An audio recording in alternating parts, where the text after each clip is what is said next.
Shalom, selamat pagi Bapak Ibu Saudara yang dikasihi Tuhan. Selamat bergabung dalam channel YouTube GSKI Rehoboth Surabaya. Kami berharap melalui channel YouTube ini kita semua dapat bertumbuh bersama dalam kebenaran. Misi kami adalah menjadi gereja yang berfungsi sebagai sekolah Alkitab yang mengajarkan kebenaran yang murni. Oleh sebab itu, kiranya semua konten yang ada di dalam channel ini dapat menuntun langkah-langkah hidup kita untuk selalu berkenan kepada Tuhan.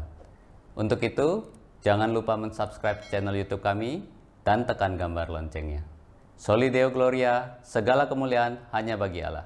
Selamat beribadah, Tuhan Yesus memberkati. Aku memilih-Mu Tuhan, Engkau segalanya bagi kami. Terima kasih Bapa. Di dalam nama Tuhan Yesus, kami berdoa dan bersyukur. Amin. Aku memilih-Mu Tuhan, Kau segalanya bagiku. Ku mengenakan hidup-Mu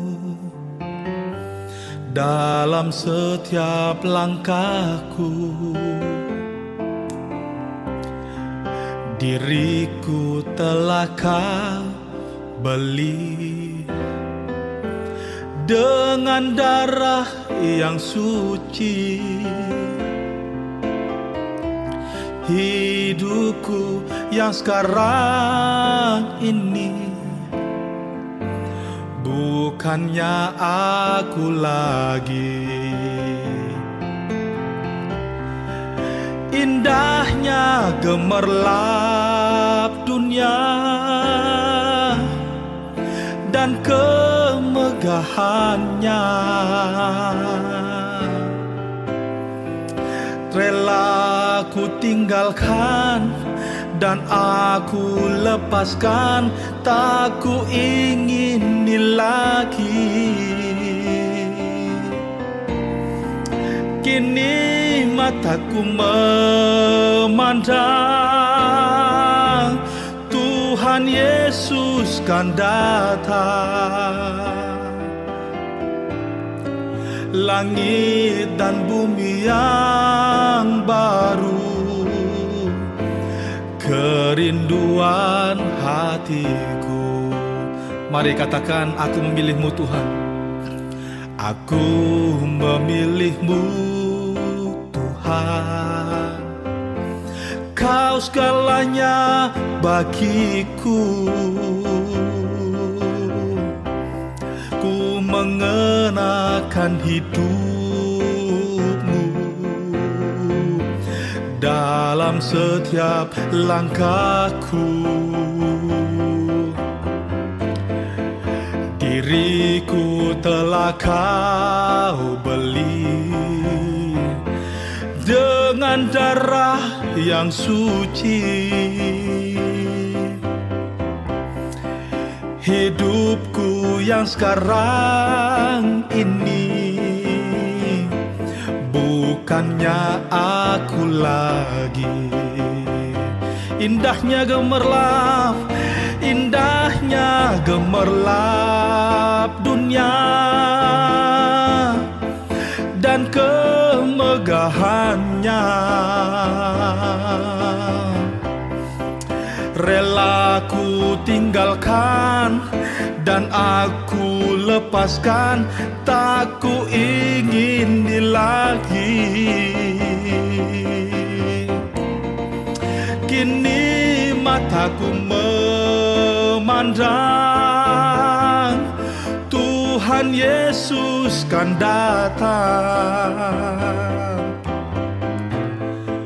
Langit dan bumi yang baru, kerinduan hatiku. Indahnya gemerlap dunia, indahnya gemerlap dunia dan kemegahannya, rela ku tinggalkan akan aku lepaskan, tak ku ingin lagi. Kini mataku memandang Tuhan Yesus kan datang. Langit dan bumi yang baru, kerinduan hatiku. Langit dan bumi yang baru, kerinduan hatiku. Langit dan bumi yang baru, langit dan bumi yang baru, kerinduan hatiku. Kita tetap dalam hadirat Tuhan. Kita persiapkan hati kita untuk kita sambut kebenaran firman Tuhan. Dalam keheningan Tuhan kami datang.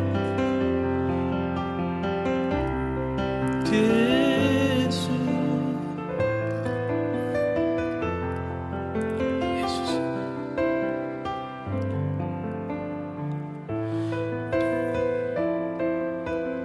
Terima kasih. Di keheningan ku ucapkan janji, segenap jiwa cintaku abadi kepadamu, belahan kalbu, pujaan hati kesayanganku. Kemanapun jiwaku ikut serta, dari Nazaret sampai ke Golgota. Setiaku, kesetiaanku berpadu indah di hati Bapa. Bila waktu ini cepat berlalu, bersamamu di awan-awan, ku pandang mesra wajah agungmu, puaskan kerinduanku.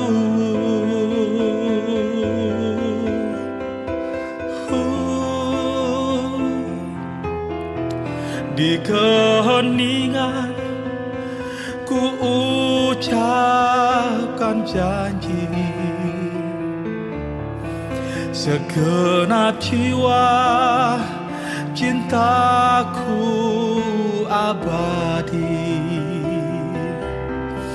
kepadamu, belahan kalbu, pujaan hati kesayanganku. Kemanapun jiwaku ikut serta, dari Nazaret sampai ke Golgota. Setiaku, kesetiaanku berpadu indah di hati hati Bapa. Bila waktu ini cepat berlalu bersamamu di awan-awan,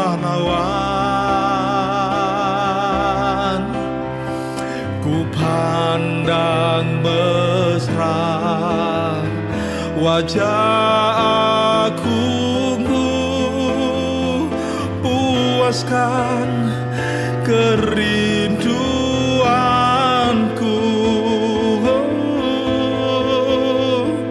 Bila waktu ini cepat berlalu bersamamu di awan-awan, ku pandang mesra wajah agungmu, puaskan kerinduanku,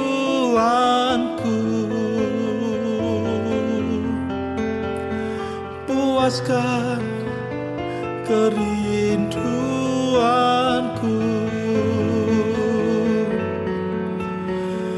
puaskan kerinduanku.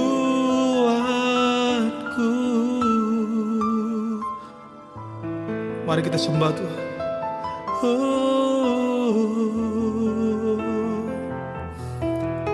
Biar kami memandang wajah agungmu Tuhan, perkenankan kami Yesus. Haleluya. Yesus, kerinduan hati kami.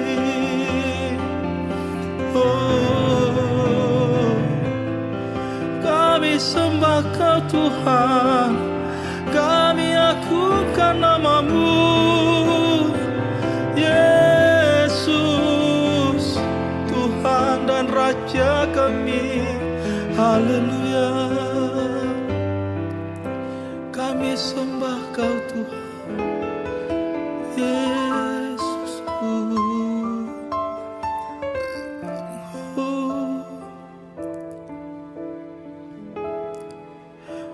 Bila waktu ini cepat berlalu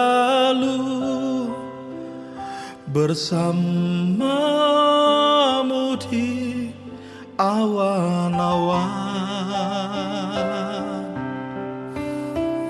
ku pandang mesra wajah agungmu, puaskan kerinduanku. Ku pandang mesra, ku pandang mesra wajah agungmu,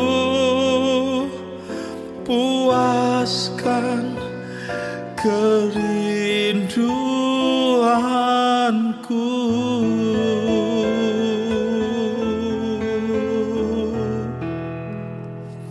Terima kasih Tuhan.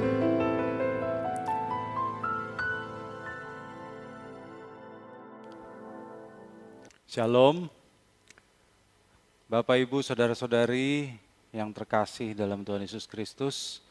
Kita akan mendengarkan firman Tuhan. Untuk itu mari kita tunduk kepala dan kita berdoa.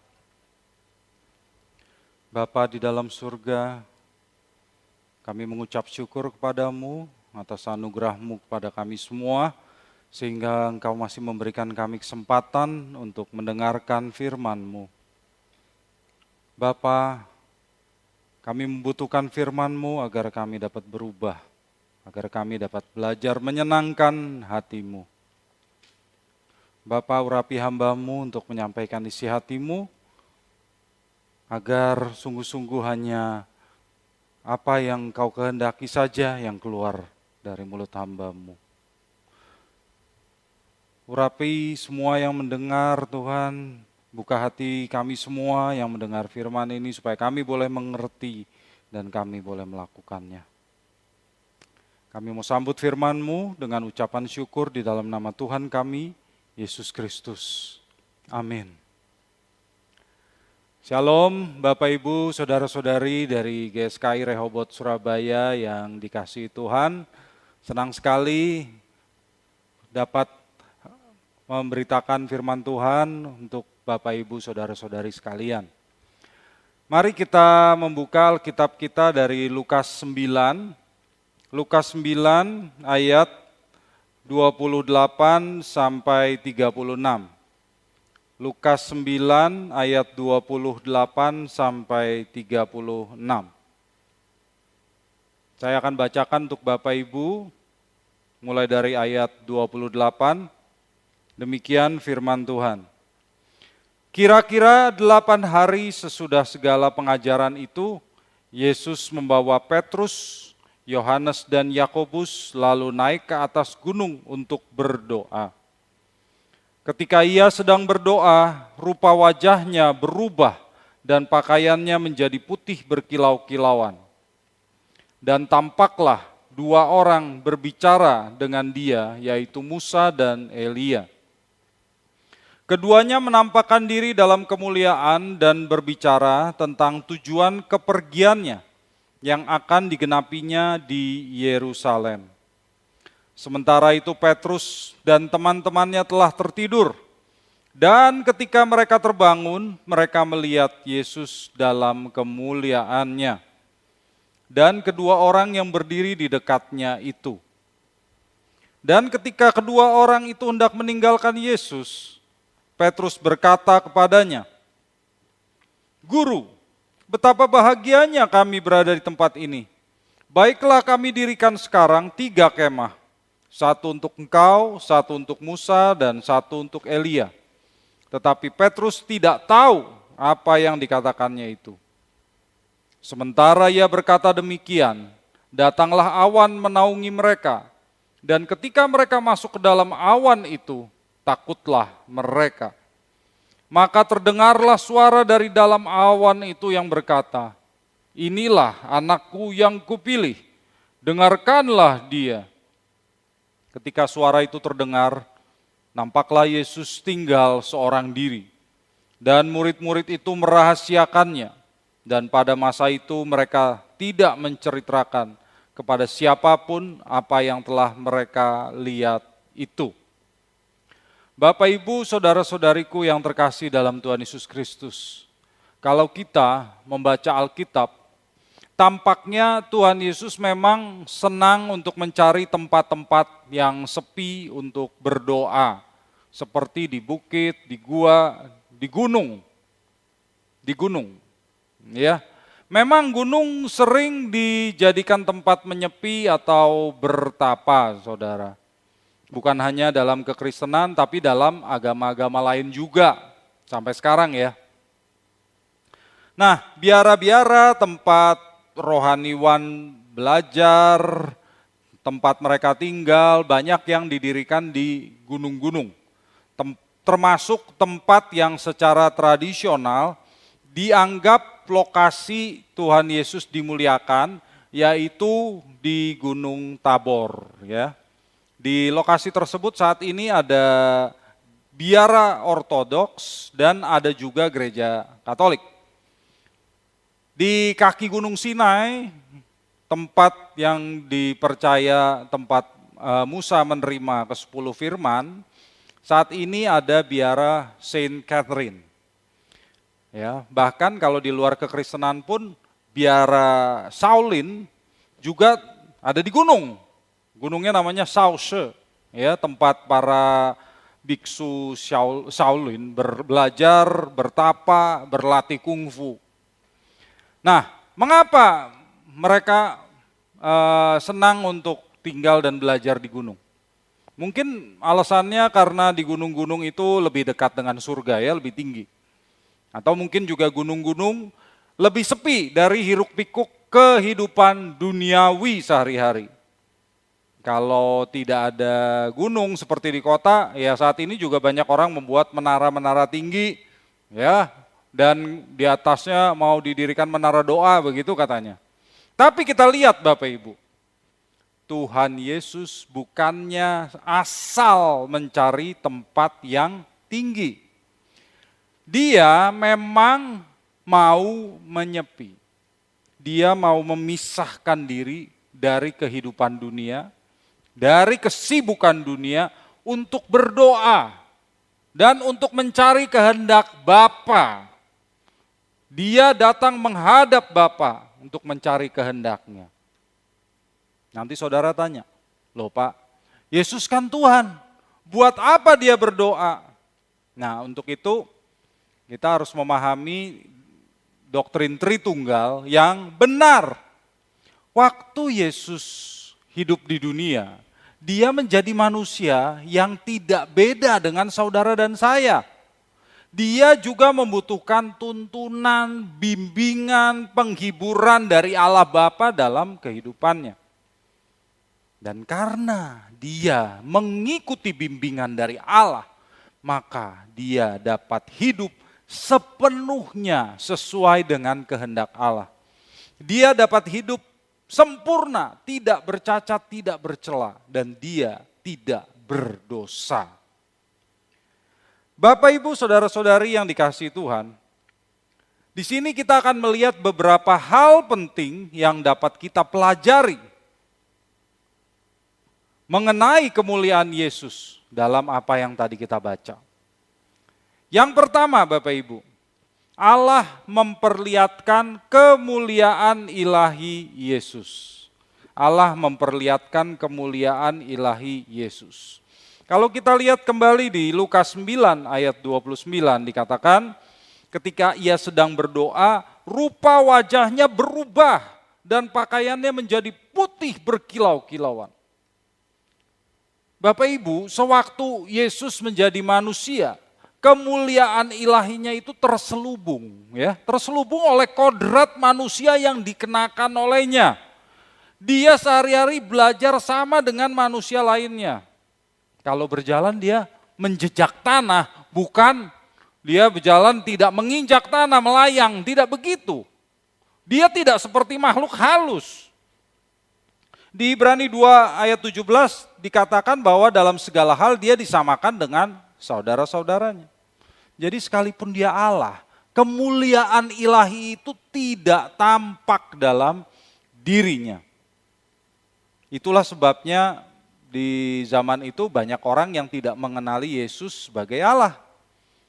Dan sampai sekarang juga banyak kan orang beragama lain yang masih sering bertanya kepada orang Kristen untuk mempersalahkan Alkitab. Ya, mereka katakan, mana ayatnya Yesus menyatakan dirinya Allah, mana? Nah, memangnya kalau Yesus berkata, aku adalah Yahweh Allahmu, sembahlah aku. Orang percaya memangnya? Kalau zaman sekarang ada orang mengaku dirinya Allah, percaya enggak? Sebagian besar orang pasti menganggap dia gila. Jadi, sebelumnya sekalipun Yesus tidak memperlihatkan kemuliaan ilahi secara terang-terangan Bapak Ibu. Dia memperlihatkan kemuliaan ilahi itu melalui karakternya.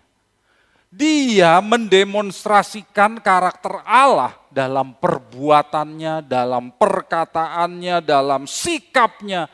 Dan dengan cara itulah dia membuktikan bahwa dirinya adalah Allah. Dan dengan dia mengajar, kita dapat meneladaninya. Sehingga kita pun bisa sempurna seperti Bapa. Jika kita seperti Yesus, Bapak Ibu. Tapi pada kesempatan ini, Allah memperlihatkan kemuliaan ilahinya Tuhan Yesus kepada murid-muridnya. Itu adalah suatu kehormatan bagi murid-muridnya. Sekaligus menegaskan bahwa yang mereka ikuti, yang mereka teladani, yang mereka layani sungguh-sungguh adalah Allah sendiri, Tuhan semesta alam, Yahweh Elohim.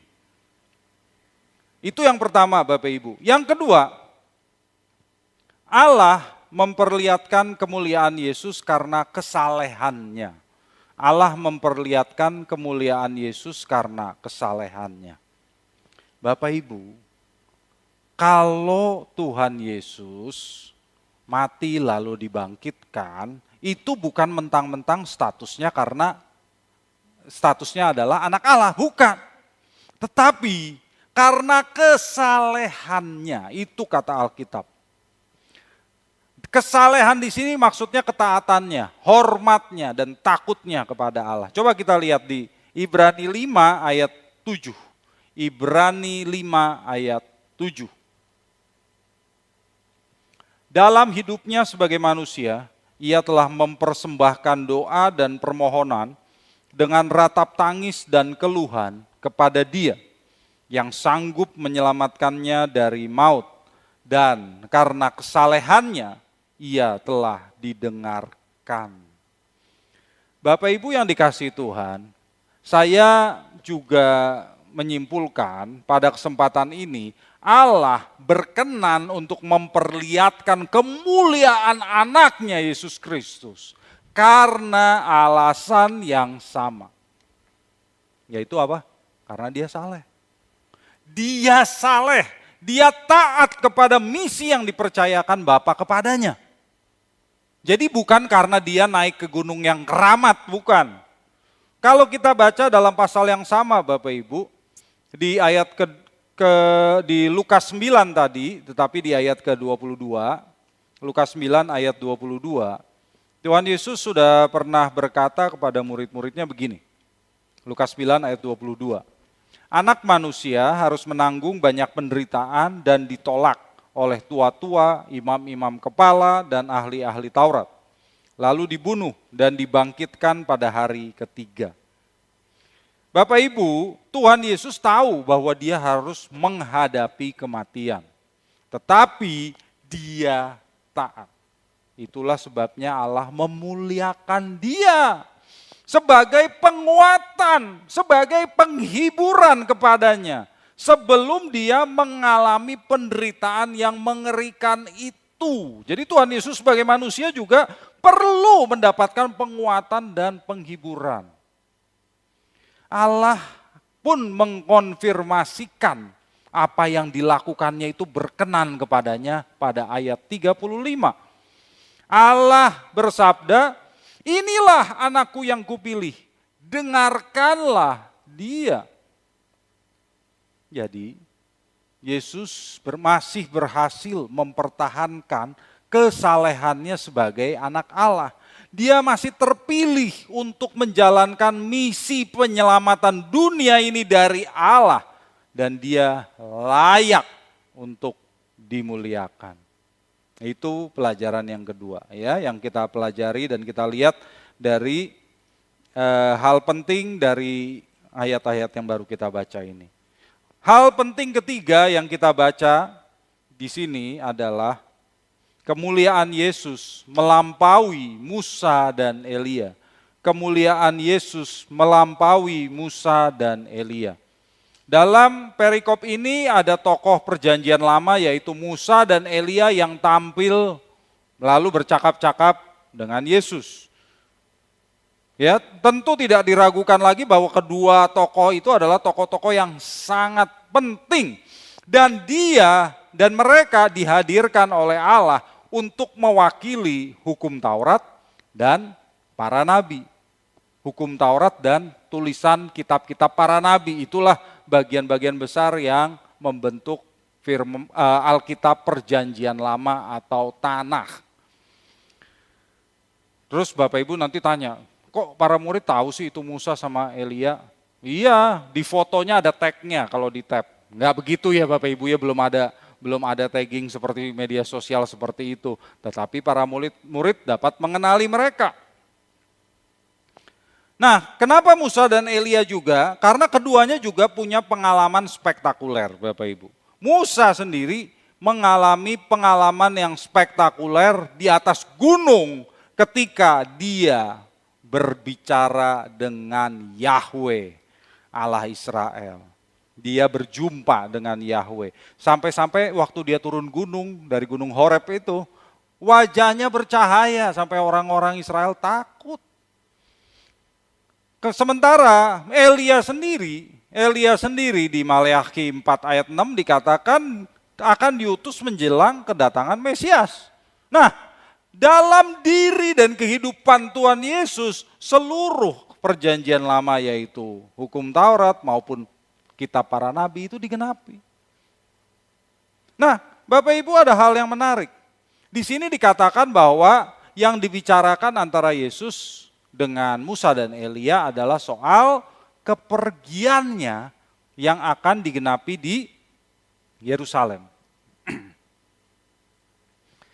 Dalam bahasa asli, kata kepergian di sini ditulis Exodus. Exodus. Kalau di dalam bahasa Inggris jadi Exodus, ya. Tidak kebetulan Lukas dengan hikmat Allah memilih kata ini. Karena kata Exodus atau keluaran itu sangat terkait dengan Musa yang memimpin bangsa Israel keluar dari Mesir, dari tanah perbudakan. Musa lah yang memimpin mereka untuk keluar dari Mesir dan bisa sampai di Kanaan. Tapi di sini dengan membicarakan soal eksodusnya Yesus, Yesus lebih besar dan lebih mulia dari Musa.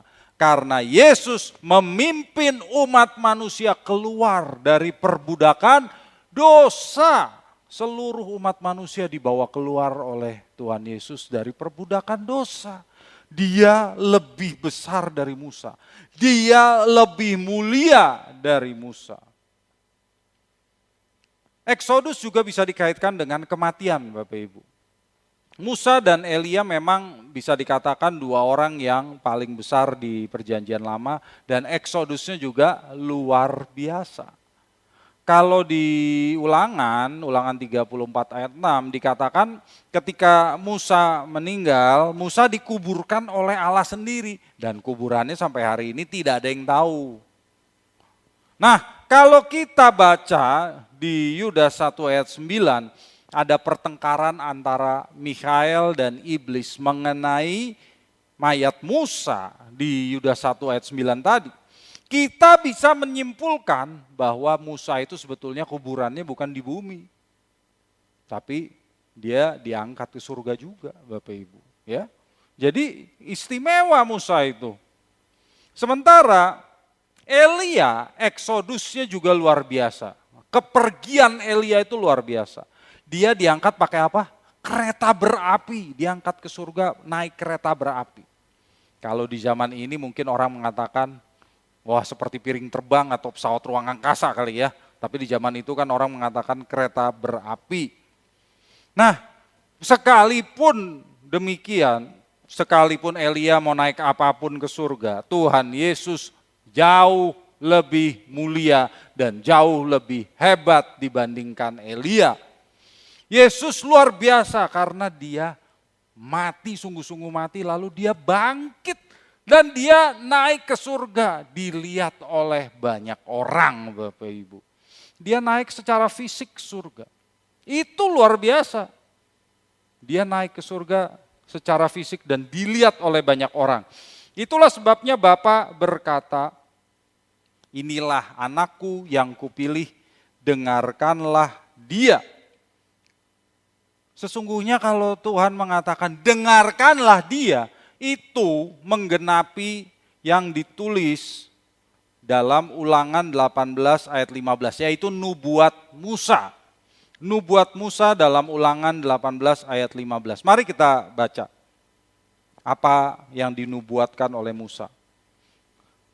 Seorang nabi dari tengah-tengahmu, dari antara saudara-saudaramu, sama seperti aku akan dibangkitkan bagimu oleh Tuhan Allahmu. Dialah yang harus kamu dengarkan, tuh kan? Dialah yang harus kamu dengarkan. Lalu Tuhan bersabda, inilah anakku yang kupilih. Dengarkanlah dia. Nah, itu penggenapannya. Inilah nabi yang dinubuatkan oleh Musa yang harus diikuti oleh semua orang. Dialah yang harus didengarkan. Dan Tuhan sendiri mengatakan, mengonfirmasikan bahwa dialah yang harus didengarkan. Bapak, Ibu, saudara-saudari yang dikasihi Tuhan. Di sini kita melihat bahwa Allah dalam diri Yesus memperlihatkan kemuliaannya kepada para murid. Ini jelas berbeda sekali dengan peristiwa di Perjanjian Lama. Musa pernah memohon kepada Yahweh agar Musa diperkenan untuk melihat kemuliaan Yahweh. Dalam Keluaran 33 ayat 23, Yahweh berkata kepada Musa bahwa Musa hanya akan dapat melihatnya dari belakang, ya, nggak bisa dari depan. Wajahnya nggak akan kelihatan, hanya dari belakang, dari punggungnya. Tapi Yesus memperlihatkan wajahnya kepada para murid. Ya memang Yesus bukan Allah Bapa, bukan. Tetapi bukankah Yesus pernah berkata kepada para murid, barang siapa telah melihat aku, ia telah melihat Bapa. Yohanes 14 ayat 9. Berarti apa yang dahulu tidak bisa dilihat oleh Musa, bisa kita lihat saat ini. Mengapa? Karena Tuhan Yesus berbagi dengan kita, mengenakan kodrat manusia, supaya kita yang manusia ini dapat mengenakan kodrat ilahi. Jadi Tuhan rela memperlihatkan kemuliaannya yang begitu besar kepada kita. Dan Dia ingin kita melihat kemuliaannya itu supaya kita mengenalnya lebih dalam lagi. Bagaimana cara kita melihat kemuliaan Tuhan, Bapak Ibu? Kita akan pelajari bagaimana kita melihat kemuliaan Tuhan. Yang pertama, kita harus bersekutu dengan Tuhan. Supaya kita dapat melihat kemuliaan Tuhan, kita harus bersekutu dengan Tuhan. Bapak Ibu, dalam Lukas 9 ayat 28 tadi, Tuhan Yesus membawa Petrus, Yakobus, Yohanes ke gunung tadi, ya. Untuk apa? Untuk berdoa bersama dengannya. Dan saat berdoa itulah mereka melihat kemuliaan Tuhan. Karena itu yang pertama harus kita lakukan untuk dapat melihat kemuliaan Tuhan adalah bersekutu berdoa dengan Tuhan. Berdoa. Kalau belum merasakan kemuliaan Tuhan, jangan berhenti, tambah lagi. Kalau hari itu belum, besok lagi, nggak apa-apa. Terus ulangi. Tuhan tuh nyata, Bapak Ibu. Dia nyata, Dia dapat dialami. Kalau kita sungguh-sungguh mencari Dia, maka kita akan berjumpa dengannya.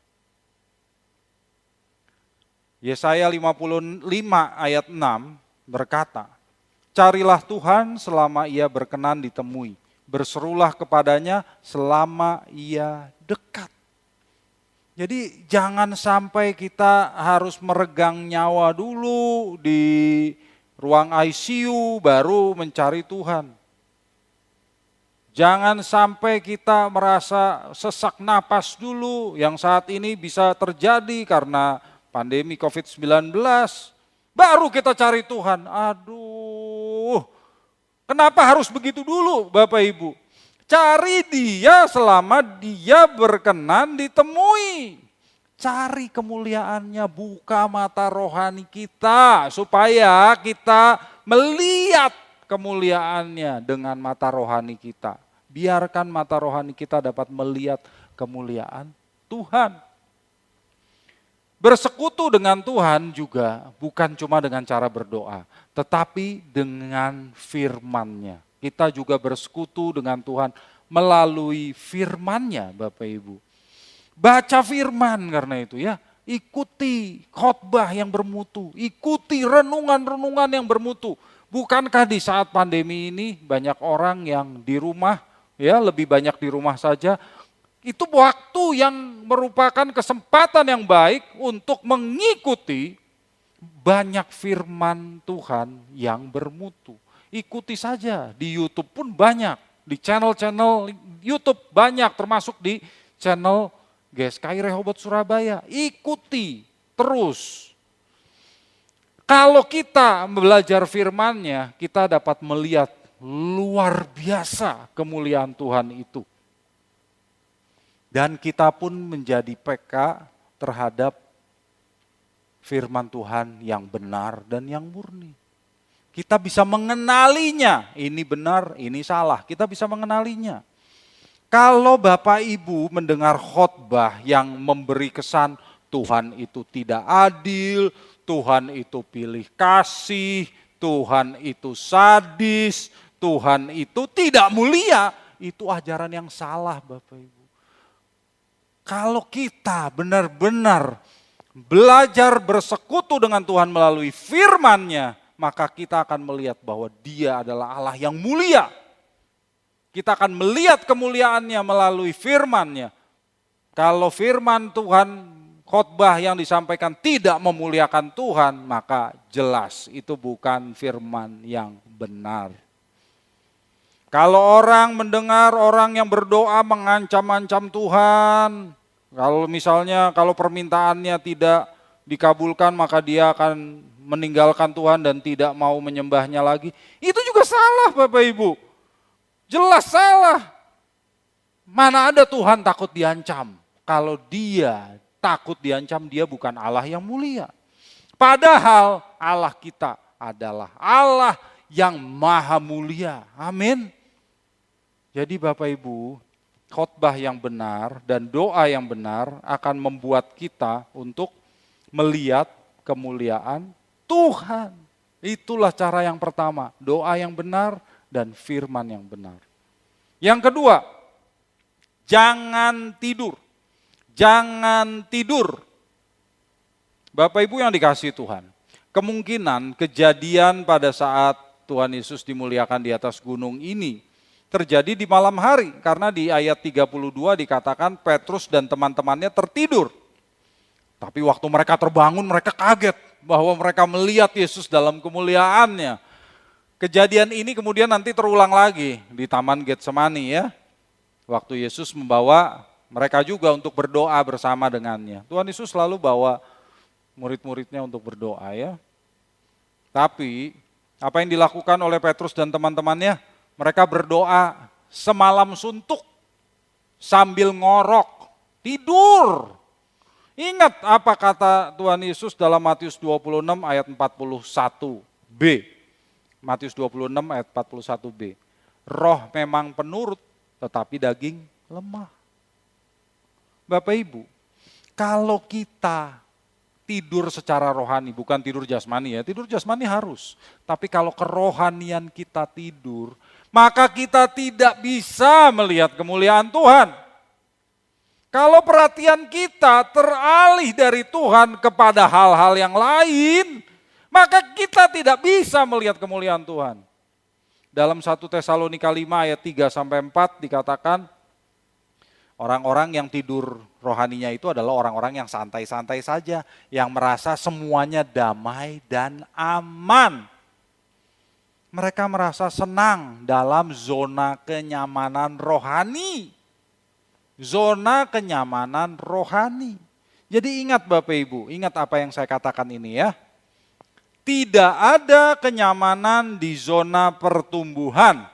Tidak ada pertumbuhan di zona kenyamanan. Kalau Bapak Ibu mau bertumbuh, tidak boleh diam di zona kenyamanan. Tetapi kalau Bapak Ibu sedang dalam zona pertumbuhan itu memang tidak nyaman Bapak Ibu.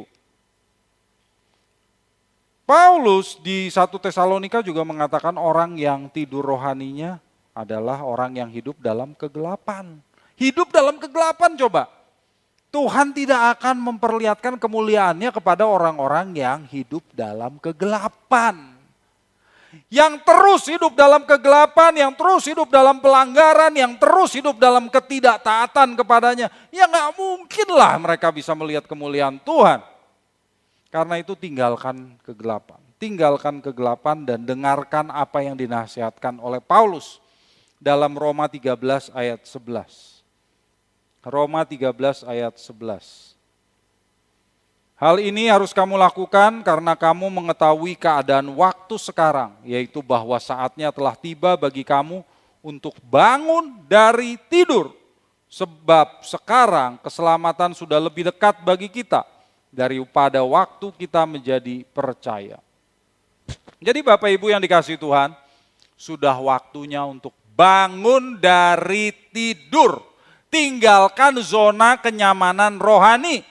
Bukan terbangun mendadak seperti Petrus tadi, ya, yang kaget karena begitu ada cahaya terang memancar, nih kok malam tiba-tiba jadi siang, ya langsung dia bangun, ngantuk-ngantuk, lalu dia lihat, oh ya apa itu ya, lalu dia bicara aja, dia lihat ada 3 orang, ya ada Yesus, ada Musa, ada Elia, langsung dia ngomong deh, Tuhan, aku bikinin 3 kemah ya Tuhan, karena dia lagi ngantuk-ngantuk, makanya dia nggak tahu apa yang dia katakan. Yang penting apa? Ngomong aja dulu gitu kan, penting atau tidak penting ngomong dulu. Mau komentar cerdas atau bodoh ya urusan belakangan ya. Dan Lukas mengatakan yang disampaikan oleh Petrus itu komentar yang bodoh.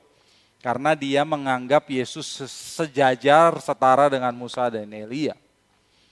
Tapi Bapak Ibu, kita harus belajar bahwa yang penting bukan berkomentar, yang penting bukan asal ngomong aja dulu, bukan. Tetapi yang penting adalah jangan tidur secara rohani.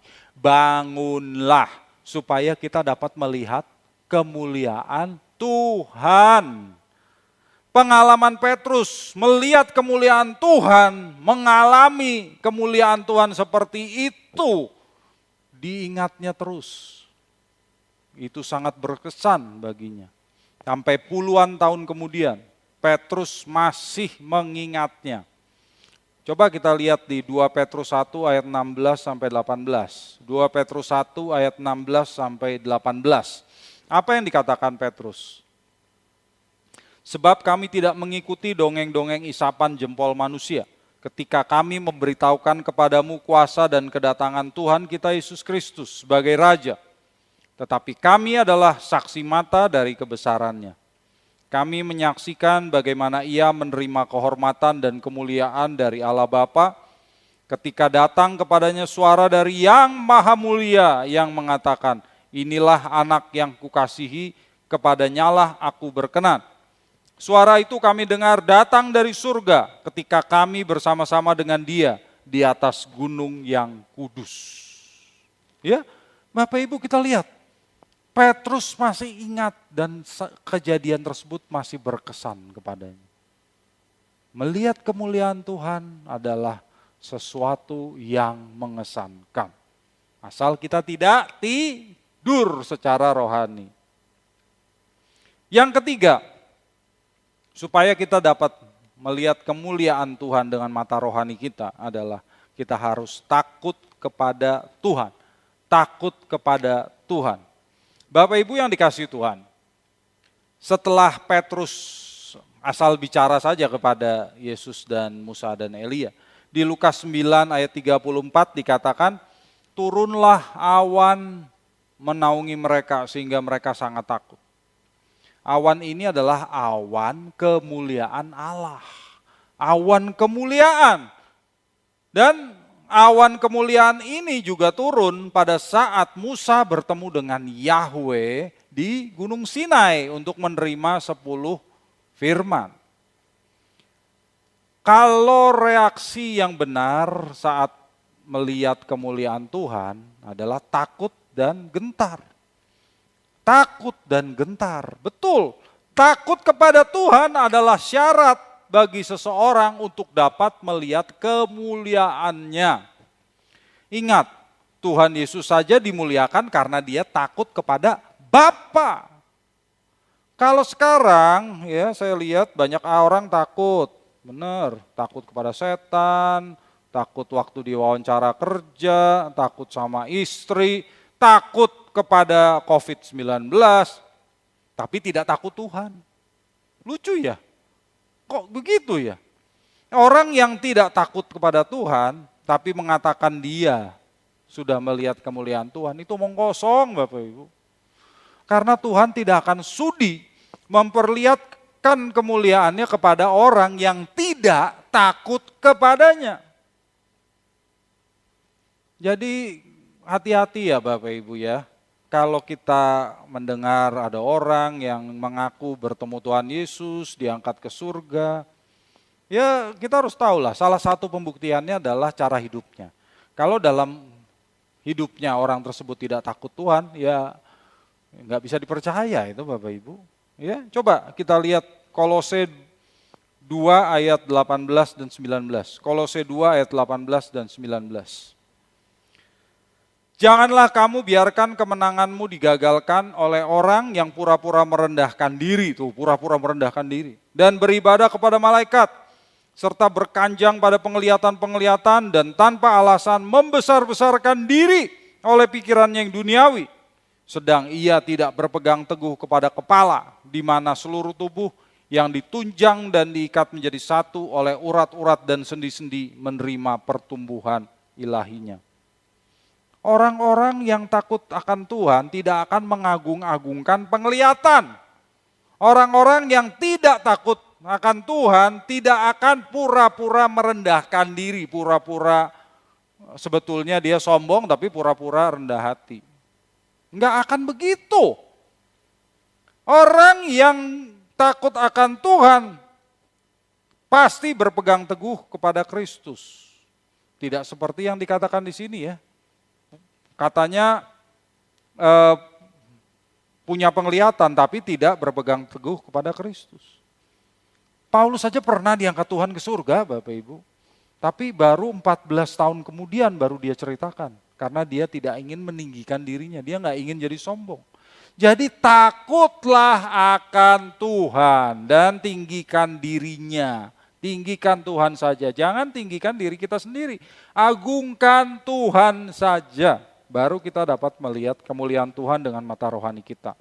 Yang keempat, kalau kita mau melihat kemuliaan Tuhan dengan mata rohani kita harus mendengarkan Tuhan, mendengarkan Tuhan. Seperti tadi sudah kita lihat bahwa Allah memberikan konfirmasi pernyataan di Lukas 9 ayat 35, dengarkanlah Dia. Itu merupakan konfirmasi bahwa Yesuslah Mesias yang dijanjikan, yang dinanti-nantikan oleh bangsa Israel dan yang sudah dinubuatkan oleh Musa di Ulangan 18. Kalau kita mendengar Tuhan bersabda, dengarkanlah Dia. Reaksi yang benar itu apa sih Bapak Ibu? Ya mendengarkan Tuhan Yesus. Reaksi benar, dengarkan Dia. Orang yang melihat kemuliaan Allah pasti mendengarkan apa yang diajarkan dan diperintahkan oleh Tuhan Yesus. Masih di pasal yang sama, di ayat 23-25 di Lukas 9, Tuhan Yesus mengatakan, setiap orang yang mau mengikuti Yesus harus menyangkal diri dan memikul salib tiap hari. Merelakan nyawanya loh bagi Tuhan Yesus. Mematikan manusia lamanya loh. Mengutamakan Tuhan Yesus dibandingkan segala apapun di dunia ini. Itu harus kita hati-hati. Kalau orang yang tidak taat, yang tidak mau mendengarkan apa yang diperintahkan oleh Tuhan Yesus, nggak mungkin melihat kemuliaan Tuhan. Tidak mungkin. Jadi Bapak Ibu, saudara-saudariku yang terkasih dalam Tuhan Yesus, sudahkah kita melihat dan merasakan kemuliaan Tuhan? Dengan mata rohani kita, sudahkah kita melihat kemuliaan Tuhan? Lakukan terus apa yang diajarkan oleh firman, sehingga kita sungguh-sungguh menyadari bahwa Tuhan kita, sungguh-sungguh Tuhan Allah yang mulia. Kita sungguh-sungguh melayani Allah yang hidup, Allah yang maha mulia. Kita sungguh-sungguh merasakan kemuliaannya dalam kehidupan kita setiap hari. Setelah peristiwa ini tadi kita lihat di Lukas 9 ayat 36, Musa dan Elia meninggalkan Yesus, lalu tinggal Yesus seorang diri. Di ayat 37 dikatakan Yesus membawa murid-muridnya turun dari gunung, lalu bertemu dengan orang-orang lain dan mereka melayani mereka. Ini juga hal yang sangat penting Bapak Ibu, turun dari gunung. Kalau kita sudah mengalami Tuhan, melihat kemuliaannya, jangan terus tinggal di gunung terus. Dia ingin kita membagikan kemuliaan Tuhan itu kepada orang lain.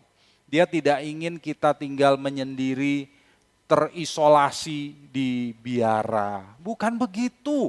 Dia ingin kita berinteraksi dan membagikan kemuliaannya dengan orang lain. Dia ingin kita melayani orang lain. Jadi dalam kehidupan kita setiap hari, mari kita lihat kemuliaan Tuhan. Rasakan kemuliaan Tuhan. Kemudian pancarkan kemuliaan Tuhan itu melalui kehidupan kita. Anak-anak yang sejati, anak-anak Allah yang sejati itu bisa memancarkan kemuliaan Tuhan. Anak-anak Allah yang sejati akan tampil agung, bukan tampil nyinyir. Kita membawa kemuliaan Tuhan. Ya jadi kita harus tampil agung dimanapun kita berada. Baik dalam dunia nyata maupun dalam dunia maya. Baik dalam interaksi secara fisik maupun melalui interaksi secara maya dengan teknologi. Seperti yang banyak dilakukan di situasi pandemi sekarang ini. Tetap Bapak Ibu, dimanapun kita harus membawa kemuliaan Allah. Jangan mempermalukan Allah.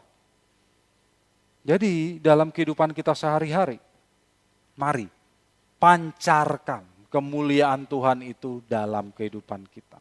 Ingat, Tuhan Yesus ingin kita menjadi saksi-saksinya untuk membawakan dan memberitakan Injil keselamatan bagi dunia ini. Bersaksilah melalui kehidupanmu. Pancarkan kemuliaan Allah melalui kehidupanmu. Sehingga pada saat engkau berjumpa dengan Tuhan Yesus, Dia berkata, baik sekali hambaku yang setia. Masuklah dan ikutlah dalam kebahagiaan Tuhanmu. Itu suatu kehormatan yang luar biasa bagi kita. Karena itu, mari bersaksilah melalui kehidupan kita. Amin. Kiranya firman Tuhan ini memberkati Bapak Ibu sekalian. Mari kita tunduk kepala dan kita berdoa. Bapa di dalam surga, kami bersyukur atas firman-Mu. Kami mohon ampun Bapa atas kesalahan-kesalahan kami. Kalau selama ini kami masih mengagung-agungkan diri kami belum meninggikan Engkau, kami masih tidur secara rohani, kami belum sanggup untuk melihat kemuliaan-Mu. Ampuni kami ya Bapa, ampuni kami. Kami ingin sungguh-sungguh dapat melihat kemuliaan-Mu dengan mata rohani kami. Kami ingin melihat kemuliaan-Mu dan memuliakan Engkau dalam kehidupan kami sehari-hari. Sehingga melalui kemuliaan-Mu yang terpancar dalam kehidupan kami dapat menyampaikan kabar keselamatan yang menyelamatkan banyak orang melalui kehidupan kami. Terima kasih ya Bapa, terima kasih. Hamba-Mu selesai untuk berbicara. Namun Roh Kudus, biarlah Engkau meteraikan firman ini dalam hati kami. Sehingga kami dapat melakukannya dalam kehidupan kami. Terima kasih ya Bapa, berkati GSKI Rehoboth Surabaya, berkati Bapak Gembala, Pendeta Theophilus Kasan dan keluarganya, dan pakailah dia dan untuk melayani jemaat-Mu melalui gereja-Mu yang telah Engkau percayakan. Terima kasih Bapa, terima kasih. Kami naikkan doa ini di dalam nama Tuhan kami, Yesus Kristus. Amin. Mari kita tundukkan kepala. Saya percaya pagi ini kita telah diberkati oleh kebenaran firman Tuhan yang telah kita dengar. Sebelum kita berpisah satu dengan lain, saya mengajak Bapak Ibu kita bangkit berdiri. Mari kita angkat tangan kita. Terimalah segala berkat, kasih anugerah dari Allah Bapa, cinta kasih dari Tuhan kita Yesus Kristus, dalam persekutuan Roh Kudus. Ia akan menyertai kita semua mulai saat ini sampai Maranatha. Tuhan Yesus datang yang kedua kali menjemput kita semua masuk dalam kemuliaannya. Amin. Amin. Tuhan Yesus memberkati.